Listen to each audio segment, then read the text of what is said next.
মধ্যে বেড়িবাঁধটা নদীর মধ্যে দিয়ে চলে গেছে অনেক দূর।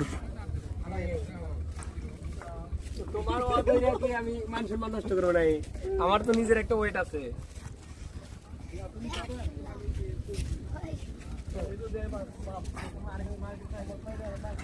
যারা যারা এখানে আসেন নাই তারা এখানে আসতে পারেন। প্রতিদিন বিকালে এখানে অনেক ভিড় হয়। আমি রোদ্দুরের ভিতরেই চলে এসেছি।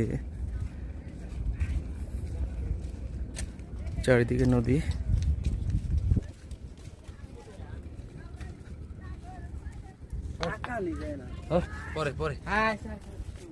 এটা সেই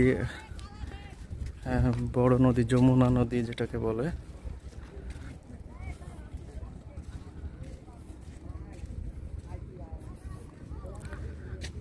সুন্দর